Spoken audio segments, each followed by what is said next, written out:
In Berlin today, Friedrich Merz was elected Germany's chancellor, but not without a surprising setback. For the first time in Germany's modern history, he lost the parliament's initial vote and needed a second round to secure a majority.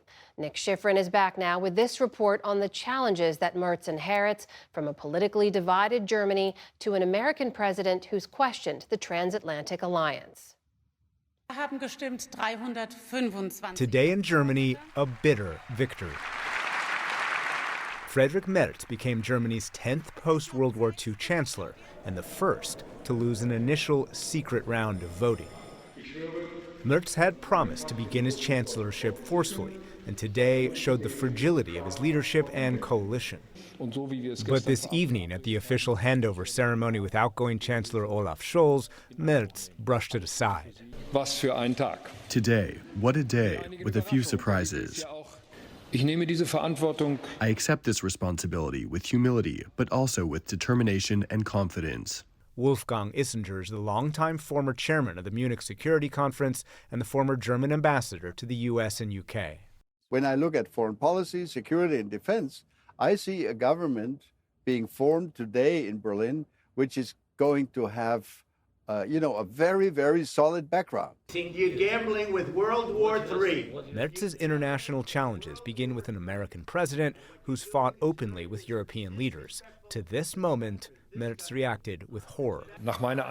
In my opinion, it was not a spontaneous reaction to interventions by Zelensky, but obviously a triggered escalation. When Vice President Vance lectured Europe on democracy in Munich, what German democracy, what no democracy, American, German, or European, will survive, is telling millions of voters that their thoughts and concerns, their aspirations, their pleas for relief are invalid. Merz imagined a Europe without an American alliance. For me, the absolute priority will be to strengthen Europe as quickly as possible so that step by step we can really achieve independence from the USA. It's clear the Americans, or at least this group of Americans, this government, cares very little about the fate of Europe. Someday maybe they're not our allies, right? And to President Trump's questioning the longevity of transatlantic alliances, Merz questioned the reliability of the U.S. promise to defend Europe with nuclear weapons. We must be prepared that Donald Trump will no longer fully accept the promise of assistance under the NATO treaty.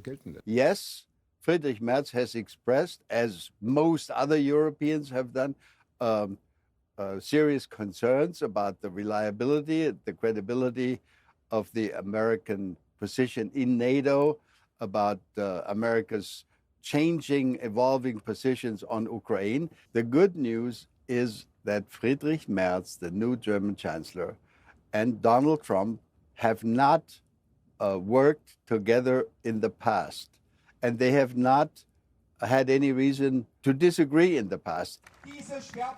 But Merz's most pressing problem after today is perhaps domestic. The leading opposition party is the far-right AfD, or Alternative for Germany. AfD is anti-immigrant, and its leaders have been accused of making anti-Muslim, anti-Semitic, and anti-democratic statements. But last week, after the German intelligence agency labeled AfD extremist, Secretary of State Marco Rubio wrote, "That's not democracy, it's tyranny in disguise." The German Foreign Ministry rebuked him. "We have learnt from our history that right-wing extremism needs to be stopped." But the AfD is polling ahead of Germany's traditional parties. It was excluded from the coalition government and today called Merz weak. This government starts out in extreme instability, and it will remain unstable. That's got to be the important number one goal for this new coalition government, to make sure that traditional conservative voters will leave their frustration behind and will find it acceptable and normal to vote for the classic conservative government led by Friedrich Merz, and not out of frustration or despair for the right-wing party. Do you believe that this issue will continue to increase tensions between the U.S. and Germany? One of the points that some of my American friends have not sufficiently understood is that the AfD, which has been befriended by some here in Washington, is, of course, a totally anti-American political party.